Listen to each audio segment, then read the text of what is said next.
අපි නම් කරන්නේ කියන්නේ මෙහි ලංකාවේ වගේ අර මෙහි රිසර්ව්ස් තියෙනවා ෆොරස්ට් රිසර්ව්ස් තියෙනවා රිසර්ව්ස් නම් ටච් කරන්නේ මොනම හේතුවක් හින්දාවත් ඒවා টොප් ප්‍රයොරිටි ඒ කියන්නේ මොන ඩෙවලොප්මන්ට් ප්‍රොජෙක්ට් එක ආවත් රිසර්ව් එක තමයි උඩට එන්නේ ඒ කියන්නේ වේට් කරනවා හැම දෙයකම එතකොට රිසර්ව් එකට තියෙන වේට් එක වැඩි ඕනම දෙයක ප්‍රොජෙක්ට් එක මං ලෝක කොහෙත් එහෙමයි ලංකාවෙත් එහෙමයි නීතිය හැටියට EI එක කරනකොට ඉම්පැක්ට් ඇසස්මන්ට් එක කරනකොට අනිවාර්යෙන් රිසෝස් එකට තමයි ප්‍රයොරිටි එක දෙන්නේ. ඒ කියන්නේ වේට් එක දෙන්නේ.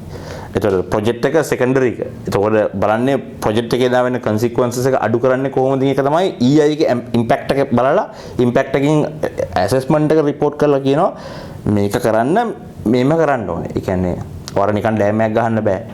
වා මෙතන ඩෑම් එකක් ගහනවා නම් මෙච්චර ෆ්ලෝ රේට් එකක් තියෙන්න ඕනේ වාගේ අනිත් මේ ස්පිල්ස් වලින්.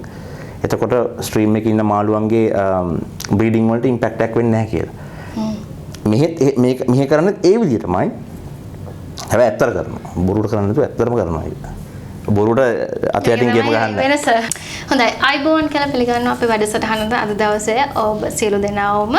අද මම ආවා තවත් අලුත් වැඩසටහනක් අරගෙන මේ නවසීලන්තයේ කොහොමද පරිසරය සංරක්ෂණය කරන්නේ වනාන්තර ආරක්ෂා කරගන්නේ කොහොමද කියන දේ ගැන කතා කරන්න. අද අපි තවත් ශ්‍රී ලාංකිකයෙක් සම්බන්ධ කරගන්නවා. දිල්ෂාන් ඩි සිල්වා අයිබෝන් ඔබතුමාට. ඉතින් ඔබතුමා මට හැඳින්වීමක් කරන්න ඔබතුමාගේ පොසිෂන් එක සහ ඔබ මේ ආයතනය තුල ඔබතුමාගේ කාර්යභාරය ඉන් ඉදිරියට අපි මේ සාකච්ඡාව ගොඩනගා ගමු. තවත් විස්තර ඇතුව. ඔව් කිව්වා වගේ මම දිල්ෂාන් ඩි සිල්වා මම වැඩ කරන්නේ නවසීලන්තයේ තියෙන වනාන්තර පර්යේෂණ ආයතනයේ වන පර්යේෂණ ආයතනයේ ෆොරස්ට් රිසර්ච් ඉන්ස්ටිටියුට් එකේ මම ෆොරස්ට් ඇනලිස්ට් කෙනෙක් විදිහට මම දන්නේ ඒකේ සිංහල වචනේ සිංහල කියන්නේ මම දන්නේ එහෙම සිංහල ලංකාවේ පොසිෂන් එකක් තියෙනවාද කියලා. මම කරන්නේ වනාන්තරවල තත්ත්වය අධ්‍යයනය කරනවා. ඒ අනුව අපි කියන මේ කමර්ෂල් ෆොරස්ට් එහෙම නැත්නම් වාණිජමය වනවගාවල තත්ත්වය ඒවට තියෙන ප්‍රශ්න ඇනලයිස් කරනවා ඒවා හොයනවා ඒ වගේම ස්වභාවික වනාන්තරවල තියෙන ගුණාත්මක භාවය සහ ඒවායේ තිරසර භාවය පිළිබඳ විවිධ පරීක්ෂණ වලට මම දායක වෙනවා. ඒක තමයි මගේ රෝල් එක මෙහි තියෙන. හොඳයි. ඒ වගේම නවසීලන්තයේ වන ඝනත්වය වගේම ඒවා ආරක්ෂා කර ගැනීම පිළිබඳව අපි කතා කරොත් ලංකාවට සාපේක්ෂව සමස්තයක් විදිහට ඔබතුමාගේ අදහස මොකක්ද? ඔව් මෙහි මම දන්න විදිහට 38ක විතර වන ඝනත්වයක් තියෙනවා මෙහි. ඒ කියන්නේ මිලියන 8ක විතර වන ඝනත්වයක් තියෙන හෙක්ටර් මිලියන 8ක විතර වන ඝනත්වයක් තියෙනවා මෙහි. ඒ වගේම මෙහි තව මෙහි අර ලංකාවේ තියෙනවා මේදී දැන් ලංකාවේ ටික මම දැකලා තියෙනවා කියන්නේ වාණිජමය වනවගා ව්‍යාපෘති මම දැකලා තියෙනවා පොඩ එනවා. මෙහි ඒක ලොකුවට තියෙනවා. මේගොල්ලන්ගේ ආර්ථිකයට වාණිජමය වනවගා වලින් දෙන දායකත්වය සුළුපටු නෑ. මොකද ඒගොල්ලන්ගේ තුන්වෙනි හතරවෙනි ලොකුම තියෙන එක්ස්පෝර්ට් අර්නින් එක තමයි ටිම්බර් එක්ස්පෝර්ට් කරන එක. ඒ වගේම ඒගොල්ලෝ ඒ දේ කරන්නේ තිරසාර සංවර්ධනයක් උදෙසා. එතකොට මෙහි ඒගොල්ලෝ ගෙවල් හදන්න මෙහි තනිකර ගෙවල් හදන්නේ ලී වලින්. එතකොට ඒ ලී ගන්න ඒ කියන්නේ මෙහි ගොඩක් වෙලාවට දැන් සෝදා පාලුවට ලක් වෙන කිසිම ප්‍රයෝජනකට ගන්න බැරි ඉඩම් වල තමයි මේගොල්ලෝ වාණිජමය වනවගාව කරන්නේ. එතකොට ඒවායේ පස සංරක්ෂණයත් වෙනවා. ඒවායේ ජෛවදත්ත සංරක්ෂණයත් වෙනවා. ඒ වගේම ඒවා නිකන් ෆොරස්ට් රිසර්ව් විදියට තියන්නේ නැතුව ඒවෙන් ප්‍රයෝජන ගන්න කියන්නේ තිරසාර විදියට පාවිච්චි කරන වන සම්පත කියන එක තිරසාර විදියට පාවිච්චි කරනවා. ඒ නිසා ස්වභාවික රක්ෂිත වලට තියෙන බලපෑම අඩු වෙලා තියෙනවා. මේ අර ලංකාවේ වගේ ඉඩම් අප්‍රෝච් කියන්නේ මිනිස්සු ඉඩම් අල්ල ගන්න මහන්සි වෙන්නේ නැහැ. ඒ කියන්නේ වනාන්තරය එලි කළා දේවල් හදන්න ඒගොල්ලෝ උත්සාහ ගන්නෙ නැහැ. බොහෝ දුරට ගොඩාක් දේවල් වල මේගොල්ලෝගේ තියෙන ස්වභාවික වනාන්තර පරිස්සම් කරන්න ඒගොල්ලෝ සෑහෙන මහන්සියක් ගන්නවා. ඒ කියන්නේ මම තාම නවසීලන්තේ අවුරුදු 5ක් වගේ වෙන්නේ. මම දැකපු හැම තැනකදීම ඒගොල්ලෝගේ පරිසරය ආරක්ෂා කරන්න ගොඩක් දේවල් කරනවා. ඒක මං හිතන්නේ effortlessly ආපු දෙයක් හැම මිනිස්සෙක්ගේ තුලින්ම. ඔව් ඒ කියන්නේ මිනිසුන්ගේ ඇඟ ඇතුළෙන්ම තියෙනවා ඒක. කියන්නේ ඒගොල්ලෝ හානි කරන්නේ නැහැ කියන එක. ඒ කියන්නේ මම දැන් සමහර පරිශන වලට යනකොට කවුරුවත් Taman ගෙනියන භාජනයක්වත් දාලා ඉන්න කැමති නැහැ. ඒ කියන්නේ ඒකට අරන් එනවා. එතකොට අපි සංවර්ධන දැන් අපි මේ ආයතනයේ ඉන්නේ ගොඩක් වෙලාවට පරිසර සත්හායන වාර්තා හදන්නේ මෙහි.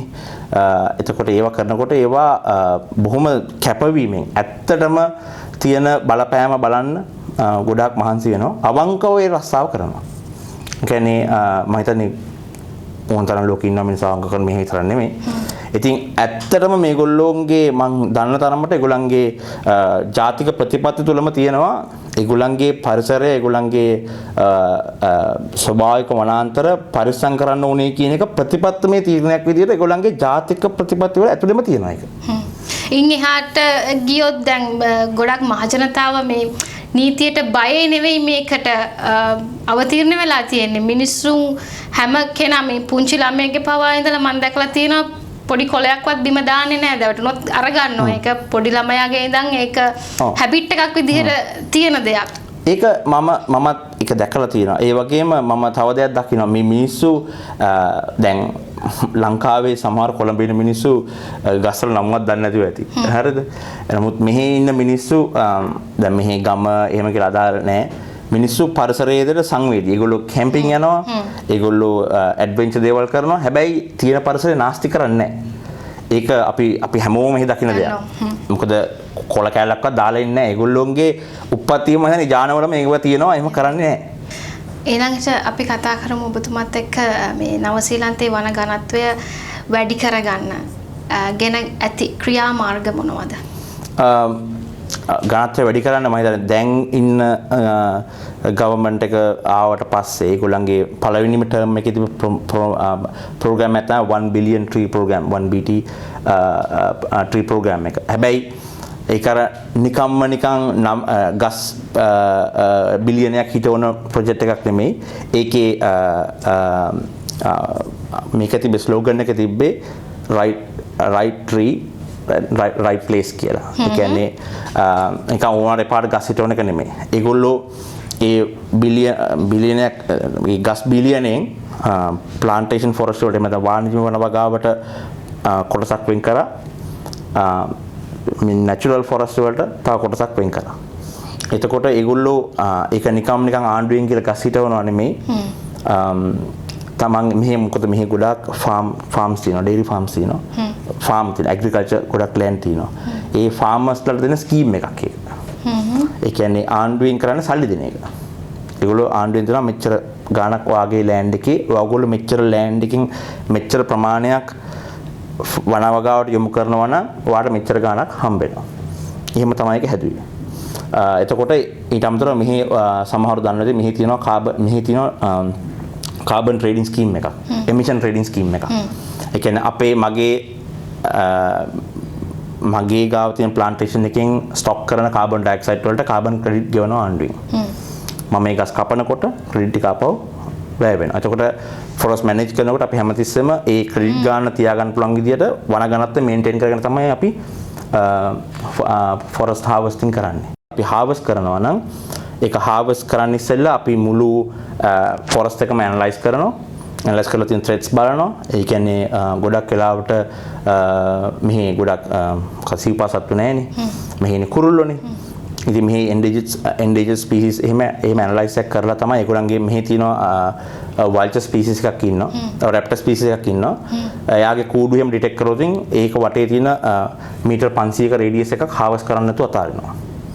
එච්චර පුංචි දෙයක් වුණත් කන්සිඩර් කරනවා. කරනවා. අනිවාර්යෙන් කරනවා. ඒක අතාරිනවා හාර්වෙස්ට් නොකර. හරිද? ඉතින් ඒ වගේ ඇසෙස්මන්ට්ස් කරලා තමයි හාර්වෙස්ටිං මම කියන්නේ මේ කමර්ෂල් ෆොරස්ට් වල හාර්වෙස්ටිං කියන්නේ. නේචර් ෆොරස්ට් වල ඔයගොල්ලෝ දන්නවා මෙහි තියෙන ලොකුම ප්‍රශ්නේ තමයි මුල් කාලේ ආපු ඒ කියන්නේ මිනිහා ඇතුළුව සියලුම කියන්නේ වවුලන් ජාති දෙකක් කියන්නේ ස්පීසිස් දෙකක් ඇරෙන්න නවසීලන්ත ජීවත් වෙන සියලුම ශීරපායින් ඉන්ට්‍රොඩියුස් කරපු. අපි කියන්නේ පිට කොහෙන් හරි මෙහෙට අඳුනලා දීපු සත්තු ඉන්නේ. එතකොට දැන් මේගොල්ලන්ගේ නැෂනල් ප්‍රොජෙක්ට් එකක් යනවා. 2050 වෙනකොට මේක පෙස් ෆ්‍රී කරන්න. හරිද? එතකොට ඒගොල්ලන්ගේ ඉන්න පෙස්ලා ඔක්කොම අයින් කරනවා. අයින් කරලා මුළු ෆොරස්ට් ඔක්කොම පෙස් ෆ්‍රී කරන්න තමයි ඒගොල්ලන්ගේ ටාගට් එක. 2050 වෙනකොට. ඒකට ලොකු ගාණක් සල්ලි යට කරලා තියෙනවා ඒකට. ට්‍රැප්ස් දානවා, පොසම්ස්ලා වල්ලන්න. එතකොට කොහොමද 1080 ඩ්‍රොප් කරනවා. ඒ කියන්නේ ඉන්න ඒ කියන්නේ ආක්‍රමණශීලී විශේෂ අයින් කරන්න ඒගොල්ලෝ සෑහෙන මහන්සි වෙනවා. ඊගොට අපි නෝර්ත්ලන්ඩ් පැත්ත ඕක්ලන්ඩ් නෝර්ත්ලන්ඩ් පැත්තට ගියොත් එහෙම ඔයගොල්ලෝ දන්නවා කවුරි කියන්නේ මෙහි තියෙන නේටිව් ස්පීෂීස් එකක්. කවුරි වලට තියෙන ප්‍රශ්නයක් ඩයිබැක් එකක් තියෙනවා. සමාවෙන මම සිංහල වචනේ දන්නේ ඩයිබැක් කියන්නේ ඇති සිංහල වචනේ. කවුරු ඩයිබැක් එක ගස් මේ හේතුවක් නැතුව මැරලා යන පටන් ගන්නවා. ඒ ස්පීෂීස් එක විතර. දැන් ඒගොල්ලෝ විස්තර කරගෙන ඒක මේ ෆංගස් එකකින් තමයි ඒක වෙන්නේ කියලා. හරිද? ඒ හින්දා ඔයගොල්ලෝ ගොඩක් වෙලාවට නෝර්ත්ලන්ඩ් ඕක්ලන්ඩ් පැත්ත යනකොට ඒගොල්ලන්ගේ ෆොරස්ට් රිසර්ව් වල එන්ට්‍රන්ස් වෙන තැන බ්‍රෂස් එම් හයි කරලා තියෙනවා ක්ලෝරින් දාලා තියෙනවා ඔයාගේ අවුලඟ අඩිය මේ මොනවද ක්වොරන්ටයින් කරගෙන යන්න වොෂ් කරගෙන යන්න ඒ යනකොට දෙකටම එතකොට එළියට ගේන්නෙත් නැහැ ඇතුළේ තියෙනවා නම් ඇතුළෙන් එළියට ගෙනියන්නෙත් නැහැ ඉතින් එච්චර පරිස්සම් කරනවා ඉතින් ඒවා තමයි මෙහි පරිසර අනිත් එක මෙහි තව හොඳ දෙයක් තමයි මෙහි තියෙනවා රිසෝස් මැනේජ්මන්ට් ඇක්ට් එකක්. ඒක හරි පවර්ෆුල් ඇක්ට් එකක්. ලංකාවේ ෆෝන් ඇන්ඩ් ෆ්ලෝරා වගේම ෆෝන් ඇන්ඩ් ෆ්ලෝරා ඇක්ට් එක වගේ වනහා උක්ෂතා පනත වගේම බොහොම මේ ස්ට්‍රෝං ඇක්ට් එකක් තමයි RMA ඇක්ට් එක මෙහි තියෙන. රිසෝස් මැනේජ්මන්ට් ඇක්ට් එක. ඔයගොල්ලෝ ගයක් හදන්න ගියත් පාරක් හදනකොට නම් ඉස්සෙල්ලම කරන්න ඕනේ රිසෝස් කන්සෙන්ට් එකක් ගන්න ඕනේ. ඒ කියන්නේ මම පාවිච්චි මගෙන් වෙන හානිය ඇසස් කරලා ඒවා අඩුම කරන්න කවුන්සිල් එකකින් ඉෂුව කරන්නේ. කන්සෙන්ට් එක. ඔයගොල්ලෝ ප්‍රොජෙක්ට් එක ඉවරනවාද ගේ හදලා ඉවරනට පස්සේ කවුන්සිල් එකකින් ඇවිල්ලා චෙක් කරනවා ඒ කියපු විදියටම ඒවා කම්ප්ලයි කරලා තියෙනවද කියලා. ඉතින් ලංකාවෙත් ඔය වගේම නීති තියෙනවා හොඳේ. ලංකාවේ ওই නීති ওই විදිහම තියෙනවා. RMA කියලා ඇක්ට් එකක් නැති වුණාට තියෙනවා. ඒවා තියෙනවා. EI එකක් කරාට පස්සේ EI එකකින් සජෙස්ට් කරනවා මේවා ගන්න ඕනේ කියලා. ඒක කවුරු හරි එකක ඇසස් කරන්න ඕනේ. ට්‍රාන්ස්පරන්සි එක දන්නේ නැහැ. නමුත් මෙහි 100 ට්‍රාන්ස්පරන්සි එක තියෙනවා ඒ විදිහටම. මම හිතන්නේ ඕකම වෙන්නතර මහනුවර එක සිද්ධියක් උනේ ජීවිත 3ක් නැති වුණා අර බිල්ඩිමකට එස්ටිමේට් එක දීලා තියෙන තට්ටු 3කට සහ තට්ටු මම හිතන්නේ වැඩි ගාණක් හදලා තිබිලා. ඔකනේ අනිවාර්යෙන් ඇසස්මන්ට් එක කරලා තියෙනවා. කරලා අනිවාර්යෙන් කරනවා ලෝකෙ කොහෙත් කිසිම දෙයක් හදන්න බෑ. මෙහෙම මේ රිසෝස් කන්සෙප්ට් එක පැත්තක දාන්නකො එක මෙහි හින්දානේ. ඒ වගේ මේකකින් තොරව දාන්න බෑ. ඉතින් ඒ වගේම ඒවා වලින් වෙන පරිසර හානිය නියාමනය වෙන්න තමයි මේ ස්ටෙප්ස් දාලා තියෙන්නේ. දැන් මෙහි වුණත් අපි දන්නවා සොයිල් කන්සර්වේෂන් එක මස්ට්. මෙහි පස් හොදන් යන දෙන්නේ නැහැ. මොකද ඒවා හොදන් යන එක ප්‍රශ්නයක්. ඒ වගේම මොකද මෙහි සෑහෙන වෝටර් වේස් තියෙනවා. ගොඩක් ඇලදොල ගොඩක් දේවල් තියෙනවා මෙහි. ඒවයි පිරෙනවා ගිහිලා ඒතර සෙඩිමන්ට් වෙනවා. ඒතර ඒවා හානි වෙනවා. ඒ හින්දා මේ පස හොදන් යන එක නවත්තන්න අනිවාර්යෙන් ඇග්‍රිකල්චර් ෆීල්ඩ් වලට ඉන්න කට්ටිය හැමෝම ඒවා අනිවාර්යෙන් කම්ප්ලයි කරන්නම ඕනේ. ඒවා අනිවාර්යෙන් කරනවා මේ මිනිස්සු. කරන්නේ නැත්නම් ඒවට ලොකු කරපු නැති අවස්ථා තියෙනවා උන්තරම් හම්බෙලා තියෙනවා. ඒවට ඒ විදියට ෆයින්ස් ගහලා තියෙනවා. ආයි තව කෙනෙක්ට එක වෙන්න තියෙන විදියට ඒවගේ ෆයින්ස් ගහලා මේගොල්ලන්ගේ මම අර කිව්වා වගේම කෝ එක හැදිලා තියෙන්නේම මේ රට ග්‍රීන් විදියට තියාගන්න. ඩේරි වල ඉම්පැක්ට් එකක් තියෙනවා. මීතේන් එමිෂන් එක තියෙනවා. ඒකට නියුට්‍රන් ලීච් තියෙනවා. Nitrogen phosphorus. ඉතින් ඒවා මිටිගේට් කරන්න ඒගොල්ලෝ කියන්නේ ඒවා නැති කරගන්න ඒවා අඩු කරගන්න මිනිස්සු මේවා හදනවා ක්‍රම හදනවා. හරිද? ඉතින් සහ ඒ ක්‍රම අනුගමනය කරනවා. ඒතර වැදගත්ම දේ ක්‍රම ඕන තරම් හදන්න පුළුවන් නමුත් මිනිස්සු අනුගමනය නොකරනවා නම්. ඔව් මම මේ ආයතන වැඩ කරන හින්දා මම දන්නවා මේගොල්ලෝ දැන් මේගොල්ලන්ගේ වනවගා ව්‍යාපෘති තියෙනවානේ. ඒ කියන්නේ නැචරල් ෆොරස්ට් එක මේ වැඩි කරන ඒවා. ඒවට අර නිකම් පැල බෙදනවා නෙමෙයි. ඒක අවුරුදු ගානකට ප්‍රෝග්‍රෑම් කරලා තමයි ඒක මොනිටරින් සිස්ටම් එකක් දාලා තමයි පැලයක් හිටවන්නේ. අතන මම වැඩ කරන ඩිවිෂන් එකේ අපි ගොඩක් වෙලාවට කරන්නේ රිමෝට් සෙන්සිං. මේ කියන්නේ GIS එම රිමෝට් සෙන්සිං එක කන්ට්‍රි දන්නවා මේක. සැටලයිට් ඩ්‍රෝන් පාවිච්චි කරලා එක සෙන්සර්ස් පාවිච්චි කරලා අපි ගස්වල වර්ධනය එක ෆොරස්ට් වලට තියෙන ත්‍රෙට්ස් එහෙම නැත්නම් ඒවයි ගස් වලට මොකක් හරි ලෙඩක් ලෙඩ ඇවිල්ලා තියෙනවා නම් ඒවා බලන්න එතකොට ඒ තියෙන වනාන්තර සිතියම් ගත කරන්න, ඒවා 3D සිතියම් ගත කරන්න, ඊට පස්සේ ඒවායේ තියෙන waterways අඳුර ගන්න, ඒ කියන්නේ catchment areas අපි කියන්නේ ජල පෝෂක ප්‍රදේශ අඳුර ගන්න. ඒ හැමදේම මම වැඩ කරන ඩිපාර්ට්මන්ට් එකෙන් කරන්නේ ඒක තමයි. හරිද? අපි කියනවා ඉංග්‍රීසි කියනවා කියන precision forestry කියලා. ඒ කියන්නේ හැමදේම ඩිජිටල් විදිහට හදනවා. හැබැයි තව අවුරුදු 100ක් කියන්නේ තව අවුරුදු 100ක් ගියත් අපිට ආපස්සට බලන්න පුළුවන් අපි මොකද්ද කරේ අපිට ඊගාට තව ප්ලෑන් කරන්න පුළුවන්. තව ගොඩාක් දේවල් ප්ලෑන් කරන්න පුළුවන්. එතකොට මේ කන්සර්වේෂන් ප්‍රොජෙක්ට් ආවට පස්සේ ඒ කියන්නේ මොකක් හරි ප්‍රොජෙක්ට් එකක් එනකොට අපිට ඒ ප්‍රොජෙක්ට් එකෙන් වෙන හානිය බලපෑම අපිට විෂුවලයිස් කරන්න පුළුවන්, පෙන්වන්න පුළුවන්. ඒ දේවල් තමයි මේ මගින් කරන ඩිපාර්ට්මන්ට් එකෙන් කරන්නේ ඒව තමයි. එතකොට අපේ මෙහි තියෙනවා මෙහි ලැබුගිනි තියෙනවා. එතකොට ඒ ලැබුගිනි ඩිටෙක්ට් කරන්න ඒවා පාලනය කරන්න අපි කොහොමද අලුත් තාක්ෂණ යූස් කරන්නේ සැටලයිට් විශේෂයෙන්ම සැටලයිට් සහ ඩ්‍රෝන් මේ ගොඩක් ඒවා පාවිච්චි කරනවා අපි. ඉතින් මෙහි කන්සර්වේෂන් කරන්න මෙහි මම කන්සර්වේෂන් කියනකොට මෙහි තියෙන ඇත්තටම මේ ෆොරස්ට් කියන රිසෝස් එක කියන්නේ වන සම්පත කළමනාකරණය කරනවා. අද ඉන්න පරම්පරාවට පාවිච්චි කරලා අනාගත පරම්පරාවට පාවිච්චි කරන ඒගොල්ලෝ පරිස්සම් කරනවා. ඒක තමයි කරන්නේ. මෙහි අර වහගෙනම ඉන්නේ තිරසාර. මෙහි සස්ටේනබල් කරන්න හදනවා ඒගොල්ලෝ. ඒ කියන්නේ මෙහි බිල්ඩින් ඔක්කොම ලීන්. හැමදේම වුඩ් බේස් හදලා තියෙනවා. අපි විස්තර කරමු මේ ස්ථානය ගැනත් පොඩි හැඳින්වීමක්. ඔබ කලින් කිව්වා වගේ මේ ස්ථානය තනිකරම ලී වලින් හදලා තියෙන තැනක්. කොහොමද ඒක සිද්ධ වෙන්නේ? මේක ඇත්තටම මේක හැදුවේ මේ අලුත් බිල්ඩින් හදලා තියෙන්නේ මේ ආයතනයේ තියෙන දේවල් පෙන්වන්න. ඒ කියන්නේ මේ ආයතනයේ හැකියාවන් පෙන්වන්න ඉස්මතු කරන්න තමයි හැදුවේ. මේ ලී වලින් හදලා තියෙන්නේ. කොලම්ස් මුකුත් නැහැ. කොන්ක්‍රීට් නැහැ. ඒතර මෙහෙම ඉන්න රිසර්චර්ස්ලාගේ මොනවාද අපි කියන රිසර්ච් කරලා ඒ කියන්නේ පර්යේෂණ කරලා හොයාගත්ත දේවල් වලින් තමයි මේ ප්‍රොඩක්ට්ස් ඩෙවලොප් කරලා තියෙන්නේ. ඒ කියන්නේ මේ පර්යේෂණ ආයතනයේ ගහේ DNA එකේ ඉඳන් අන්තිම ලිය වෙනකන් වෙන මුළු රේන්ජ් එකේම රිසර්ච් කරනවා. ඒ කියන්නේ ගහ ක්ලෝන් වලින් හදන එකේ ඉඳන් අන්තිම ලිය වෙනකම්ම රිසර්ච් කරලා සස්ටේනබල් ප්‍රොජෙක්ට්ස් ගොඩක් හදනවා. ඒව පෙන්වන්න තමයි එක ෂෝකේස් එකක් පෙන්වන්න තමයි මේක හැදුවේ.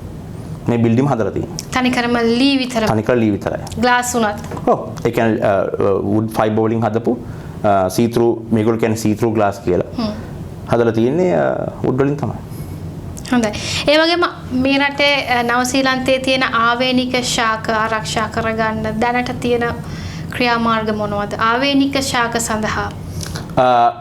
මේක අර මං කියවගේ මේක isolated land එකක් හින්දා ඒ native species protect කරන්න ඒගොල්ලන්ට වෙනම act එකක් තියෙනවා. තමන්ගේ ගෙදර native species එකක් තියෙනවා නම් clear කරන්න council permissions ඕනේ. in region එක අනුව. එතකොට කොහොමද ස්වභාවිකව මේ මිනිස්සු තමන්ගේ තියෙන native ගස් වලට ගොඩක් ආදරේ මේගොල්ලෝ. මට හම්බෙලා තියෙන මිනිස්සු. මට generalize කරන්න බෑ මුළු නිව්සීලන්තෙම එකපාරට. මට හම්බෙලා තියෙන බහුතරයක් ඒගොල්ලෝගේ tree species වලට කැමතියි. දැන් මේ බිල්ඩිම ඕපන් කරපු දවසේ මෙහෙට ආපු හැමෝටම native species එකක් ගෙදර ගෙනියන්න දුන්න give away එකක් විදියට. මිනිස්සු ගෙනිච්චා. මිනිස්සු සමහර දෙක තුන ගන්න හැදුවා. මොකෙන් කැමති හින්දා. හරිද? ඒ වගේම මේ අර මෙහි මෞරි කියන ජනවර්ගය හැදිලා තියෙනම පරිසරයට ගොඩක් ළඟින් හින්දා ඒගොල්ලෝ පරිසරයට පුදුම ආදරයක් දක්වනවා. හරිද? ඒ වගේම ඒගොල්ලන්ගේ පරිසර ගැන හොඳ අවබෝධයකුත් තියෙනවා. ඒ කියන්නේ ලංකාවේ වගේම ලංකාවේ ආදිවාසී ජනතාව ගොඩාක් කිට්ටුවෙන් පරිසර කිට්ටුවෙන් ජීවත් වෙනවා වගේම මෙහි මෞරි ට්‍රැඩිෂනල් මෞරි කට්ටිය ඒගොල්ලන්ගේ සමහර තැන්වල තියෙනවා ඒ කැලෑ වලට මිනිස්සුන්ට පායවත් තියන්න දෙන්නේ නැහැ. මෙහි එක ලේක් එකක් තියෙනවා ග්‍රීන් ලේක් කියලා. ඒ ලේක් එකේ බලන්න යන්න පුළුවන්. අඩියවත් තියන එක සීක්‍රට් ලේක් එකක් විදිහට ඒක පාවිච්චි කරනවා. තියෙනවා. නාන්න මොකකටවත් පාවිච්චි කරන්න බෑ. හැබැයි ඕනම කෙනෙක් ඒකට රෙස්පෙක්ට් කරනවා. කොහෙවත් පොලිසියෙන් දාලා නැක බලන්න. හැමෝම ඒකට රෙස්පෙක්ට් කරනවා. කවුරුත් ඒකට අඩියවත් තියන්නේ නැහැ. ඉතින් අපි දැකලා තියෙනවා මෙහි කොච්චර පිරිසිදු වතුර කියලා. වතුර වලට කිසි දෙයක් රිලීස් කරන්න බෑ මෙහි. සොවේජ් උනත් හොඳට ට්‍රීට් කරලා රිලීස් කරන්නේ. ඉතින් මම අර කිව්වා වගේම ආවේනික ශාක ආවේනික විශේෂ කියලා වෙනමම ප්‍රොජෙක්ට්ස් යනවට වැඩිය ඒගොල්ලෝ හදන්නේ අර එක ස්පීසීස් එකක් වට කරගෙන ඒක ප්‍රොටෙක්ට් කරනවට වැඩිය ඒගොල්ලෝ ලොට් එකක් විදියට ඒ කියන්නේ සම්පූර්ණ අපි කියනවා මේ එක්ස් සිටු කන්සර්වේෂන් කියලා. කියන්නේ මොනවාද ඉන්සිටු අපි කියන්නේ අපි කොහොමද ස්ථානීයව මේක සංරක්ෂණය කරන්නේ. ඕක මූව් කරන්නේ නැතුව. හරිද? ඉතින් ඒ වගේ මේගොල්ලන්ගේ ජීන් බැංක් එකක් තියෙනවා. ජීන්ස් කලෙක්ට් කරනවා. ඒ වගේ මෙහි ලංකාවේ වගේම හර්බේරියම් එකක් තියෙනවා. ගොඩක් ඩීටේල් තියෙනවා. ඊට අමතරව මම අර කිව්වා වගේ 1 බිලියන් ට්‍රී ප්‍රෝග්‍රෑම් එක ඒක ලොකු ප්‍රොජෙක්ට් එකක් නිව්සීලන්ත වල යන දැනට යන ඒගොල්ලෝ 2030 දී තමයි ටාගට් එක රීච් කරන්න දන්නේ. මට හරියටම මතක නැහැ ඒ කාල සීමාව. බට් ඒක තමයි කට් ඔෆ් එක. ඒගොල්ලෝ හදන්නේ 2030 වෙනකොට බිලියනයක් ගස් පොළවේ ඉඳන්න. හැබැයි ඉඳලා විතර නෙමෙයි ඒගොල්ලෝ කියන්නේ කන්ටිනියුස් මොනිටරින් මේක ෆොරස්ට් එක ආපහු රිකවර් වෙනකම්. ඒ වගේම මෙහි ඉන්න පොසම්ස්ලා පොසම් තමයි ලොකුම ත්‍රෙට් එක. තියෙන නේටිව් ස්පීසීස් වලට. ඉතින් ඒගොල්ලෝ ඒ පොසම්ස්ලාගේ ගහණය පාලනය කරන්න මම අර කිව්වා 1080 දානවා ට්‍රැප්ස් කරනවා ඒගොල්ලෝ අයින් කරලා 2050 වෙනකොට පෙස් ෆ්‍රී කරන්න. එහෙම වුණොත් මේගොල්ලන්ගේ මොකද මේගොල්ලන්ගේ වනාන්තර වල තියෙන මේ මොනවද අපි කියන්නේ මේ තරජනය අනිත් රටවල සාපේක්ෂව ටිකක් අඩුයි. හරිද? ටිකක් අඩුයි. එහෙනකොට ඒ හින්දා මේක ලොකුම ත්‍රෙට් එක තමයි ඔය පෙස්ට්. ඔය ඉන්න පෙස්ට්ලා ටික.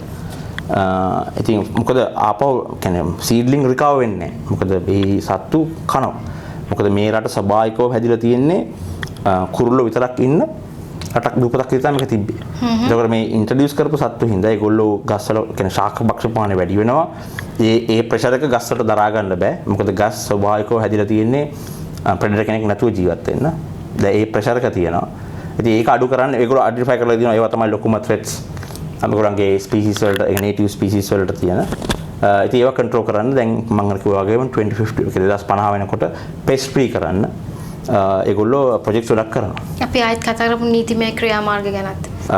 මම අර කිව්වා වගේම ඒ කියන්නේ වාණිජමය වනවගාවක වුණත් හාවස්ටිං කරනකොට නේට් ඒ කියන්නේ ස්වභාවික ක්ලස්ටර් එකක් හවුනොත් පොඩි ලඳු කැලයක් එක අතරින්නවා. ඒක through harvest කරන්න බෑ. හරිද? මොනම විදිහකින්වත් ආවේනික ශාකයක් කියන්නේ ඒගොල්ලෝ ලිස්ට් කරපු ලිස්ට් එකේ තියෙන ගස් කිසි දෙයක් අවසරයකින් තොරව රිමූව් කරන්න බෑ. කරොත් මොන වගේ ඒක අනිවාර්යෙන් ඒගොල්ලන් කියන්නේ ෆයින්ස් වලට තියෙන ඒගොල්ලන් කෝඩ් ප්‍රොඩියුස් වෙනවා. කෝඩ්ස් වලට දාලා තමයි කරන්නේ. කෝඩ් එකෙන් තමයි ඩිසයිඩ් කරන්නේ මොකක්ද හම්බෙන දඩුවම කියලා. මේගොල්ලන්ට අර මේ එහෙම ස්පොන්ටේනියස් ෆයින්ස් නෙමෙයි තියෙන්නේ. ගොඩාක් තියෙන්නේ ප්‍රොසිකියුට් කළා කෝඩ් ප්‍රොඩියුස් කළා කෝඩ්ස් ෆයින් සිස්ටම් එකකුත් තියෙනවා. ඒගොල්ලෝ ගොඩාක් බලන්නේ කියන්නේ නඩු කටයුත්තක් මාර්කින් ෆයින් එක සමහරලාට ඩොලර් ලක්ෂය දක්ෂ 5 ඩොලර් මිලියන දීපු අවස්ථාවක් තියෙනවා. ෆයින්ස් විදියට. ඩොලර් මිලියන දීපු ෆයින් එකක් තියෙනවා. ඒ උනේ වයිකටෝ රීජන් එකේ මේ මොකද ස්ටෝරේජ් ට්‍රීට්මන්ට් ප්ලාන්ට් එකේ අන්ට්‍රීටඩ් වෝටර් රිලීස් වුණා වයිකටෝ රිවර් එකට. ඒ වෙලාවේ ඒක ඒගොල්ලෝ කන්ට්‍රෝල් කරා වැරද්ද හොයලා කොහොමද උනේ වැරද්ද හොයලා බලලා නීතියත් හරියාකාරව ක්‍රියාත්මක වෙනවා. ඩොලර් මිලියන රෙඩි ගැහුවා ෆයින් එක ඒ වෙලාවේ. ඒකේ පුදුමයට කාරණාව නම් කොච්චර සියුම් විදියට පරිසරය ගැන මිනිස්සු හිතනවද කියලා. ඔව් අනිතක මේ කියන්නේ සාමාන්‍ය ජනතාව වුණත් පරිසරය හරි සංවේදී. ගොඩක් මිනිස්සු සංවේදී පරිසරයට. ඒගොල්ලෝ නිවාඩු ගත කරන්න කැමති ස්වභාවික පරිසරයක් තුළ. ඒගොල්ලෝ ඒ හින්දා ඒගොල්ලෝ මේ පරිසරය පරිස්සම් කරන්න ඕන වෙලාවක ලොන් වීකෙන්ඩ් එකක් වුණත් එළියට යනවා මිනිස්සු කැම්පින් සයිට් එකකට වගේ. ඒ කියන්නේ ඒගොල්ලෝ ඒක නැති මම කියන අපි කැම්පින් ගිහපු හැම වෙලාවකම අපිට කරලා කවදාවත් කිසි දෙයක් හානි කරලා එන්න බලන්නේ නැහැ. ඒක පරිස්සම් කරලා ඒක ආරක්ෂා කරලා තමයි ඒගොල්ලෝ හදන්නේ. නමුත් මම දන්න සාමාන්‍ය නීති වල හැටියට අවුව තමයි තියෙන්නේ. කියන්නේ එන්ඩමික් ස්පීසිස් එකක් අපිට ඕන විදිහට කපන්න බෑ. නේටිව් ස්පීසිස් එක. ඒ වගේම නවසීලන්තයේ තුර ලී මෝල් හරිම අඩුයි නේද? ලීම් කැන්ටන් වල පොඩි පොඩි ලී මෝල් නෑ. ඒ කියන්නේ ලී මෝලක් දාන්න මම අර කිව්වා වගේ ලොකු රිසෝස් කන්සෙන්ට් එකක් ඕනේ. ඒ රිසෝස් කන්සෙන්ට් එක දෙන්නේ නේටිව් ස්පීසිස් ඉරන්න නම් ලී මෝල් වල chance නැහැ. මොකද කිසිම විදිහකින් ඉඩක් දෙන්නේ නැහැ නේටිව් ස්පීසිස්. වාට කොහෙවත් හොයන්න බෑ තෝතලා ගහක් කපලා ඉරනවා මේ ලීමෝලක මෙහි. ඒක වෙන්නේ නැහැ කීයටවත්. ඒ මිල්ස් වල ඒවා මිල් කරන්නේ නැහැ කීයටවත්. ප්ලාන්ට් එක තමයි වාණිජ වනවගාව තියෙන්නේ. ඒකෙන් රටට ඕන දැව අවශ්‍යතාවය සපුරනවා. ඒ වගේම අපනයනයට පාවිච්චි කරනවා. එහෙම නැතුව නේටිව් ස්පීසිස් වලින් මේ මොනවද බිල්ඩින් හදන්න, ගෙවල් හදන්න ප්‍රොමෝට් කරන්නේ නැහැ කොහෙවත් මෙහි. එහෙමනම් කරන්නේ නැහැ. එහෙම කරන්නත් බෑ. නවසීලන්තයට අවශ්‍ය දැව අවශ්‍යතාවය කොහොමද සපුරගන්නේ? වාණිජ වනගාව වලින්. ඔව්. හෙක්ටයාර් මිලියන 2ක් 3ක් විතර තියෙනවා වාණිජ වනගාව මෙහි. ඒක තිරසාරයි. මම ඉන්නේ එතන තිරසාරයි කියලා. මොකද අවුරුදු 25ක් යනවා ගහක් ඉඳලා 25ත් විතර ප්‍රමාණයක තමයි ගහ හවස් කරන්නේ. ඒ අවුරුදු 25ක් වෙනකන් ඒ ගහ කාබන් ඇබ්සෝබ් කරනවා. කාබන් ඩිපොසිට් කරනවා. එතකොට අවුරුදු 25 අන්තිමේදී රට අවශ්‍ය දව අවස්ථාවේ සපුරන්නත් ඒ ගස් පාවිච්චි. අද කැපුවා නම් ඒ අවුරුද්දේ වින්ටර් එකේ ශීත ඍතුවේදී ඒක හිටවනවා. මොකද ඒගොල්ලෝ ගැප් තියාගන්න කැමති නැහැ. මොකද අද ගැප් එකක් තිබ්බොත් ඒක අවුරුදු 25කට පස්සේ තමයි ඒකේ ආනිසංස ලැබෙන්නේ. මොකද අවුරුදු 25කට පස්සේ ඉතින් කපන දේවල් නැහැ. ඒ හින්දා ගැප් තියන්නේ නැහැ. ඒගොල්ලෝ අනිවාර්යෙන් හිටවනවා. හිටවලා අවුරුදු 5ක් 6ක් යනකොට අපව කැනපි එක මර්ජ් වෙනවා. මොකද පයිනස් කියන්නේ ඉතා ඉක්මනට වෙන ගහක්. ඉතින් පයිනස් වයි ඩග්ලස් වයි තමයි මෙහි තියෙන කමර්ෂල් ෆොරස්ට් වල තියෙන ස්පීසිස් දෙක. එක ක්ලෝන්ස් තියෙනවා. ওই ස්පීසිස් දෙක තමයි. ඒව තමයි රට අවශ්‍ය දැව අවස්ථාවේ සපුරන්නේ. ගොඩක් ගෙවල් හදනකොටත් අවශ්‍ය ඔක්කොම පාවිච්චි වෙනවා. මේ හැමදේම පයිනස් තමයි. ෆයිනස්. වන ඝනත්වය කළමනාකරණය කිරීමේදී රජයක් විදිහට ලැබෙන ප්‍රතිලාභ මොනවාද? මෙහි වන ඝනත්වය ඒගොල්ලෝ කන්ට්‍රෝල් කරන ගමන් මම අර කිව්වා වගේම මිනිහට අවශ්‍ය ඔක්සිජන්, මිනිහට අවශ්‍ය දැව, එතකොට මෙහි නම් මේගොල්ලෝ හන්ටින් යනවා. එතකොට ආහාරත් හම්බ වෙනවා, වාසස්ථානත් හම්බ වෙනවා. මේ හැමදේම දෙනවා. ඊට අමතරව මෙහි තියෙනවා කාබන් ක්‍රෙඩිට් සිස්ටම් එකක්.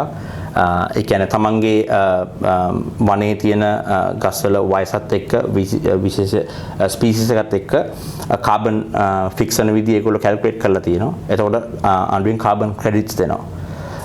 ඉතින් ගොඩක් කල් තියෙනකොට ගොඩක් ක්‍රෙඩිට්ස් හම්බ වෙනවා. ඉතින් ඒක එමිෂන් ට්‍රේඩින් ස්කීම් එක මෙහි තියෙන. මෙහි හැම ලොකු මහා පරිමාණ ව්‍යාපාරිකයෝ එමිෂන් ට්‍රේඩින් ස්කීම්ස් වලට ඉන්වෙස්ට් කරනවා. මොකද එයාගේ පිටවෙන කාබන් ඩයොක්සයිඩ් ෆික්ස් කරන්න, කාබන් බජට් කරන්න ඒක තමයි තියෙන හොඳම ඔප්ෂන් එක. ලෝකෙ ගොඩක් රටවල් එක් කරනවා. මෙහෙත් හොඳටම කරනවා ඒක. ඉතින් ඒ හින්දාම තමයි මෙහි අර ප්ලාන්ටේෂන් ෆොරස්ට්‍රි කියන එක, නැත්නම් වාණිජ වන වගාව කියන එක ගොඩක් ප්‍රචලිත වෙලා තියෙන්නේ. ඒ කියන්නේ ඒගොල්ලන්ට අවුරුදු 25 නැත්නම් අවුරුදු 25ක් බලන් ඉන්න ඕන ආදායමක් ගන්න. නමුත් එහෙම නැහැ. කාබන් ෆික්සින් වලට ඒගොල්ලන්ට ගාණක් හම්බ වෙනවා. සයිකල් එක රොටේෂන් එක හරියට හදුවා පස්සේ හැමදාම ඉන්කම් එකක් එන විදිහට ඒගොල්ලෝ ලෑන්ඩ් එක මැනේජ් කරනවා.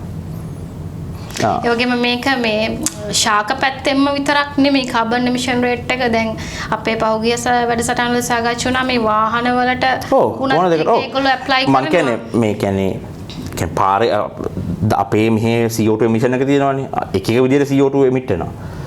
වාහන වලින් ඕනම විදිහට දහනෙන් ඉතින් ඩේරි ෆාමින් වලින් ඩේරි ෆාමින් වලින් බර්න් කරනවා මොනවා හරි. හරිද? ඩේරි ෆාම් වල ගොඩක් මීතේන් පිට වෙන්නේ. ඉතින් ඒ ඩේරි ෆාම් වලින් CO2 ඉම්පැක්ට් එකක් තියෙනවා. ඉතින් ඒ සමස්ත කාබන් ඩයොක්සයිඩ් ප්‍රමාණය මෙහි රටේම ඇබ්සෝබ් කරන්න පුළුවන් ඉතින් මේගොල්ලන්ගේ ටාගට් එක.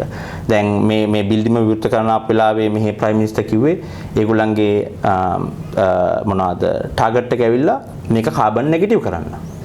මේ රට සම්පූර්ණයෙන්ම කාබන් නෙගටිව් කරන්න. ඒ කියන්නේ පිටරන ප්‍රමාණයට වැඩිය ගස් තිබ්බම ඒ ටික ඇබ්සෝබ් වෙනවනේ. ඔව්. ඒක තමයි හදන්නේ. ඉතින් ඒක තමයි ඒගොල්ලන්ගේ එමිෂන් ට්‍රේඩින් ස්කීම් එක තව ෆයින් ටියුන් කර ප්‍රතිලාභ දෙන්න හදන්නේ එහෙම තමයි. ඒ වගේම ජනගණත්වයට සාපේක්ෂව වනගණත්වය වැඩිද? මෙහෙමයි. ලෝකෙ තියෙන හැම රටක් වගේම මිනිස්සුන්ගේ ජනගණත්වය වැඩි වෙනවා. ඒතකොට ඒක ප්‍රෙෂර් එකක් තමයි හැමතිස්සෙම. නමුත් අන්තරට සාපේක්ෂව මෙහි සෑහෙන හොඳ වනගණත්වයක් තියෙනවා. අපි හිතමු යම්කිසි රටක් සංවර්ධනය කරනවා කියන තැන ඉඳලා සිද්ධ වෙන වන විනාශය ගැන කතා කළොත් ඒහා සමගාමීව මේ නවසීලන්තය තුල යම්කිසි වන විනාශයක් සිද්ධ වෙනවද මේ රට සංවර්ධනය වෙන්න? නවසීලන්තේ පැත්තෙන් කියන්නේ මෙහි ඉන්න හින්දා මෙහි දේව දකින හින්දා මම ඒ ගැන කතා කරොත් මේගොල්ලන්ගේ මොනම විදිහින්වත් මේගොල්ලන්ගේ දැනට තියෙන natural forest reserves එහෙම නැත්නම් අපි කියන ස්වභාවික වන ගණත්වය අඩු කරන්න ඒගොල්ලෝ මොනම විදිහකින්වත් පර්මිෂන් එකක් දෙන්නේ නැහැ. මොනම විදිහකින්වත් දෙන්නේ නැහැ. හරිද? ඉතින් ඒක තමයි මෙහි තියෙන විශේෂත්වය. මොකද මේගොල්ලෝ මම අර කිව්වා වගේම අපි ඕනම දෙයක් කරන්න ගියාම අපි හැම දෙයකටම හැම සාධකයකටම ඒ සාධකය අන්තිම කියන්නේ තිරසාර භාවයට කරන දායකත්වය අනුව අපි කියන weighted system කියලා අපි කියන එක එක කරුණු එක එක ආකාරයෙන් තමයි බලපාන්නේ.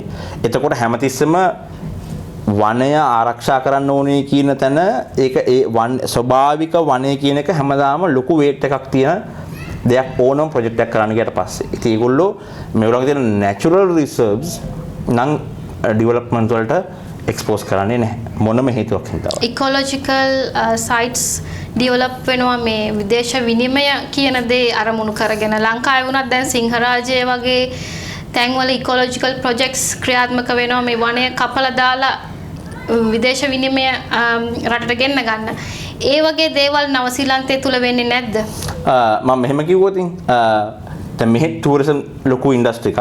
මෙහි ගොඩක් මිනිස්සු කැම්පින් යනවා, මෙහි හයිකින් යනවා. හැබැයි එහෙමයි කියලා මේ 5 star හොටෙල් හදන්න යන්නේ නැහැ කැලේ ඇතුලේ මෙහි.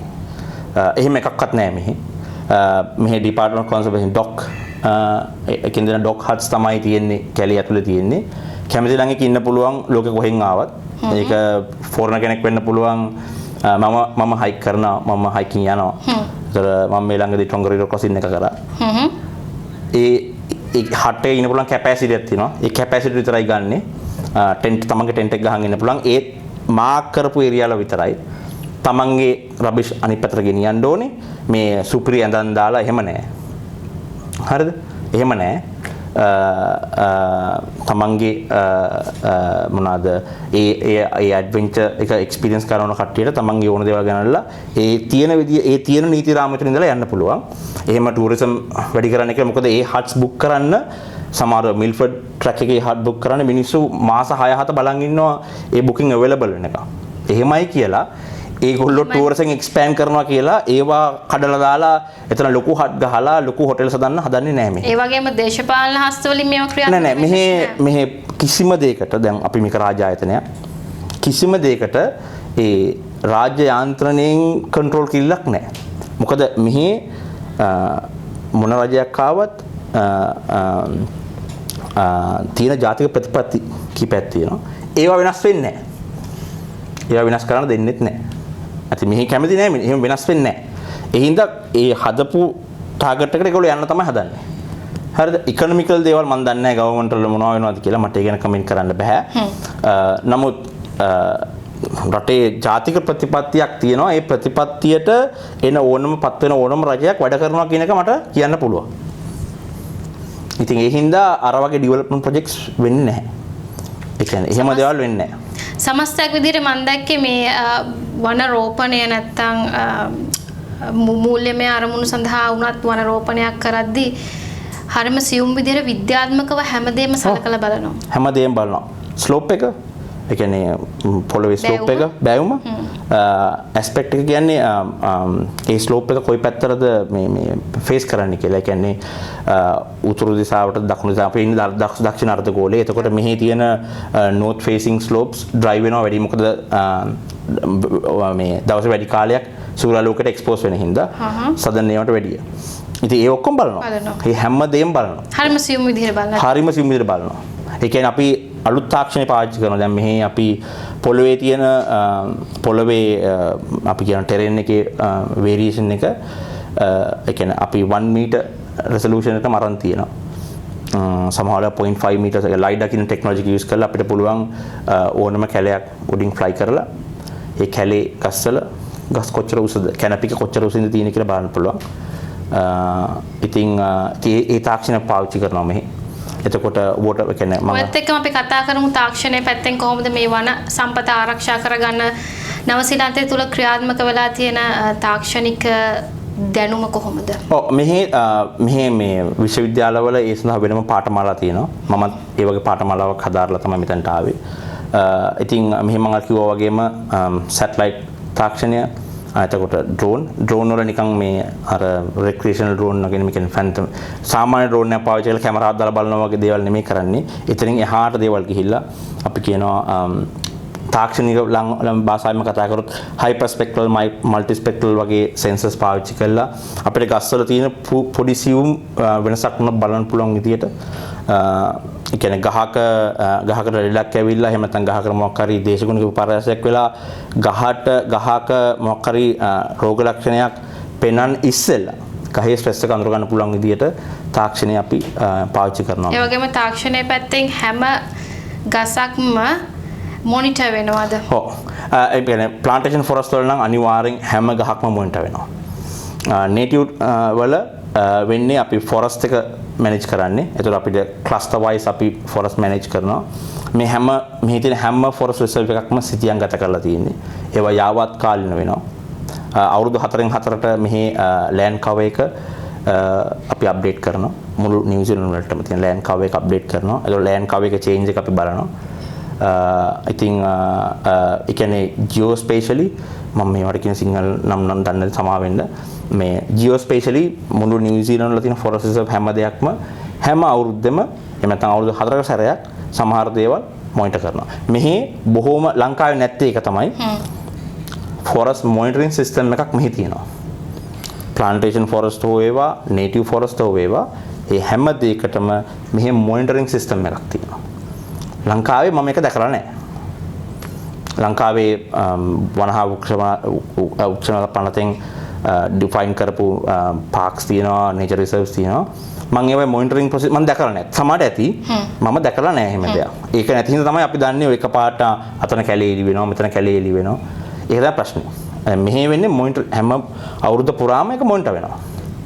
හරි අපි ඊළඟට කතා කරමු මේ වන විනාශයකට පස්සේ සිද්ධ වෙන වන රෝපණය සාර්ථකද? එහෙම නැත්නම් දැනට ලංකාවේ දැනට තියෙන කතිකාවතක් තමයි මේ සිංහරාජයේ වුණත් යම්කිසි කොටසක් එලි කලාට පස්සේ ඒ වෙනුවට තව කොහෙන් හරි ගස් හිටවනවා කියන එක.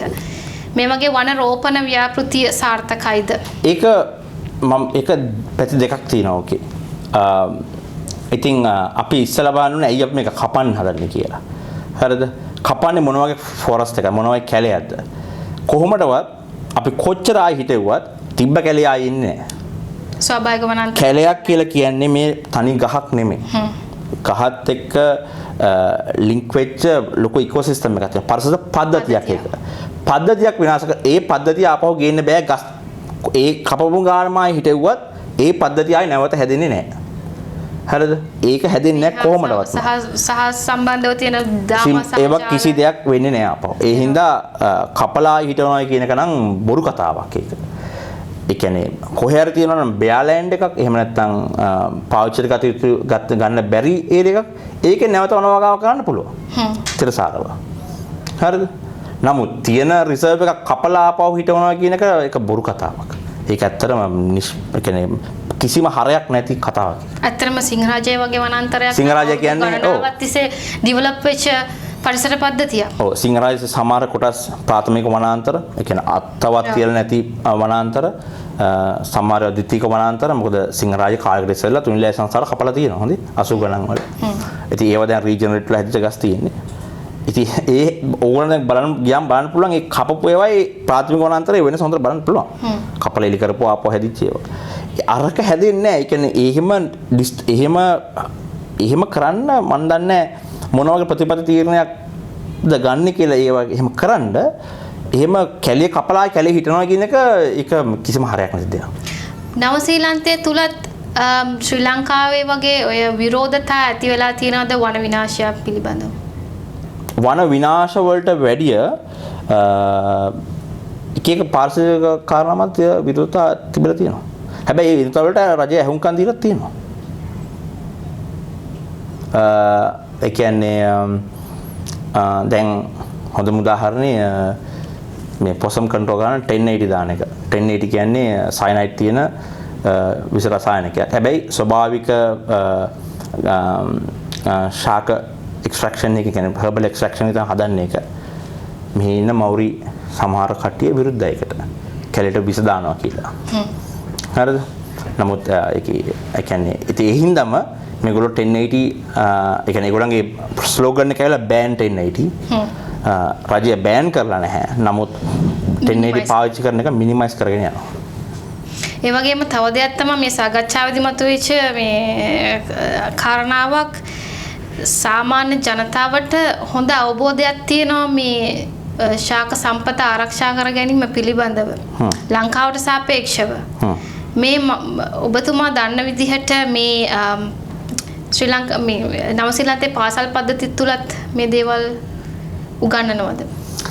මම අලුත් සිලබස් වල මම කොහොමද දන්නේ. නමුත් මගේ කාලේ එහෙම මේ අර සංරක්ෂණය කියන එක ඇඟට කාවද්දන්න එහෙම දෙයක් නම් තිබෙන්නේ නැහැ. ඒ කියන්නේ විද්‍යාවට උගන්වනවා මේ පරිසර පද්ධති ජෛව කියන්නේ මම බයොලොජි කරේ. එතකොට ඒවට තියෙනවා බයෝඩයිවර්සිටි ගැන උගන්වනවා. එහෙම නැතුව අර ඇඟට එහෙම ඒ කියන්නේ තමන්ගේ ස්වභාවික ඒවට ලොකු වේට්ස් නැහැ. ඒවට ලොකු බරක් දීලා නැහැ. අධ්‍යාපන මේ සිස්ටම් එකේ. ඒ හින්දා තමයි ඒගොල්ලෝ පරිසරයෙන් පොඩක් ඈත් වෙලා ඉන්නේ. දැන් මෙහි මම දකින දේ තමයි මෙහි සමහර ගොඩක් ඉස්කෝල සම කැම්පින් කියලා කැලේට එක්කන් යනවා. ගිහිල්ලා දවස් දෙකක් ඉන්න ඒගොල්ලෝ කැලේට පුරුදු කරනවා. මම ලංකාවේ වගේ දේවල් දැකලා නැහැ. හරිද? ඉතින් ඒ හින්දා ඒ කියන්නේ විද්‍යාත්මකව නොවුනත් ඒගොල්ලෝ ස්වභාවික පරිසරයට බොහොම ළඟව ජීවත් වෙන්න ඒක හින්දාම තේරුම් ගන්න පොඩි කාලේ දැම්මා. මොකද ඒගොල්ලෝ කැලේම තමයි එහෙම කියන්නේ කැලේ විතර නෙමෙයි කියන්නේ ගස් කහකොළ එක තමයි ඒගොල්ලෝ ජීවත් වෙලා තියෙන්නේ. කොච්චර ඩෙවලොප් කන්ට්‍රියක් වුණත් මේක මිනිස්සු ඒ විදිහට ඒ කියන්නේ එහෙම ළඟ ජීවත් වෙන හින්දා තමයි අර පරිසරයට තියෙන පරිසරය ගැන උණක් කියන එක වැරදි. සංවේදී. පරිසරයට සංවේදී ඒගොල්ලෝ. පරිසරය ගැන පරිසරය ආරක්ෂා කරන්න ඒගොල්ලන්ගේ ඇඟෙන්ම දේවල් එනවා. ඉතින් ඒක ලොකු දෙයක් ඉතින්. හොඳයි ඉතින් අද දවසේ මේ නවසීලන්තය තුල ශාක සම්පත සහ පරිසර සම්පත ආරක්ෂා කර ගැනීමට යොදා ඇති ක්‍රියාමාර්ග සහ ඒ ආශ්‍රිත විශාල දැනුම් සම්භාරයක් අපිට ලබා දුන්නා. ඒ පිළිබඳව මම දිල්ෂාන් ඩී සිල්වා ඔබතුමාට බෙහෙවින්ම ස්තුතිවන්ත වෙනවා. ඒ වගේම අපේ ආරාධනය පිළිගෙන ඉතාමත් කෙටි කාලයකදී අපි මේ වැඩේ කරමු කියන තැනට කතා කර ඉතාම නිහතමානීව ඒ නිහතමානීකම අගය කරන ගමන්ම අපි ඔබතුමාට ආයුබෝවන් කියලා සමුදෙනවා. ඒ වගේම ඔබතුමාගේ කාර්යභාරයන් ඉදිරියට සාර්ථකව කර ගැනීමට අපි ආශිර්වාද කරනවා අපේ channel එක තුලින්. බොහොම ස්තුතියි මට ආරාධනාවක් කරාට. ඉතින් හම්බෙච්ච පොඩි වෙලාවේ අපි කොහොම හරි මම හිතනවා හරවත් දෙයක් කතා කරා කියලා. ඉස්සරහට මෙහා සම්බන්ධව මාර්ග දෙයක් තිබ්බොත් මට කරන්න පුළුවන් උදව්වක් තියෙනවා නම් මම කරන්න සැදී පැහැදිලි වෙනවා. අනිවාර්යෙන් බොහොම ස්තුතියි.